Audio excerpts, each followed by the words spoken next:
I thought about it, the more I realized that he was actually writing from the perspective of his life.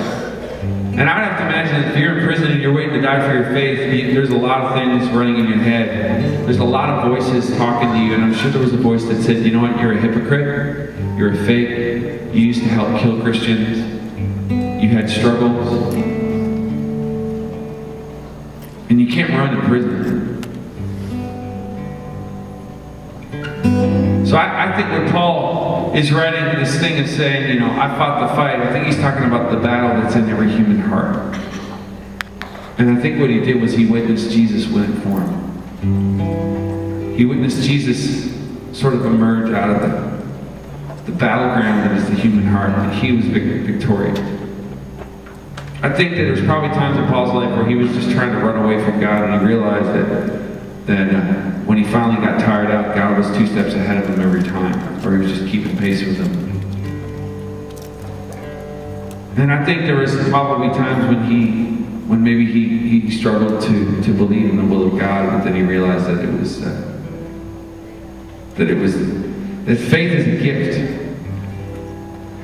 You know, it's this year is a year of faith in the Catholic Church. The last Pope, the Pope Emeritus, Benedict, last year, for some reason, he said, next year's going to be a year of faith, you know, and I remember reading that and going, well, what about all the other years? What's so special about this one? Apparently he knew, maybe in faith, that this is going to be a big year. We really need to be thinking about faith.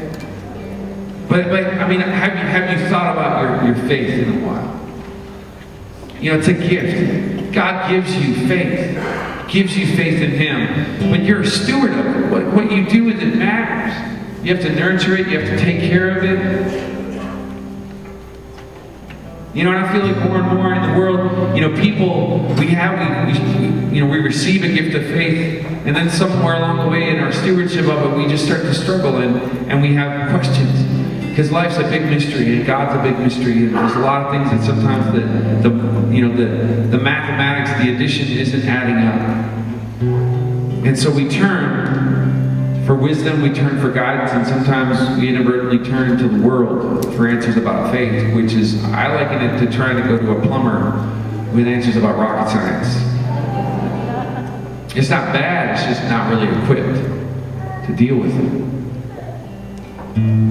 How do you take care of your faith? It's like tending a garden.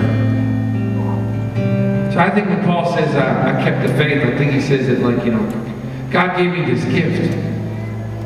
And I did the best I could to take care of it. And even when I somehow messed it up, he was always there. So I kind of wrote this song just thinking about what were Paul's thoughts in prison, as he's waiting to kind of give up his life. He'd already given it up by that point. It's called Empty Beautiful. My past won't stop haunting me. In this prison there's a fight between who I am, who I used to be. The storm in my side is great. Oh, because of it, the flesh and blood of God is offered in my place.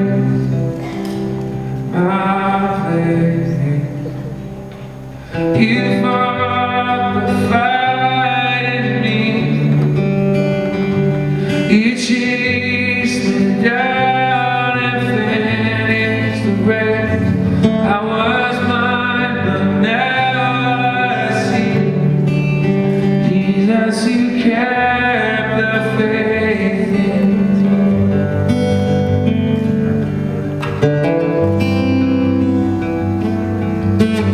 Where did my best friends go?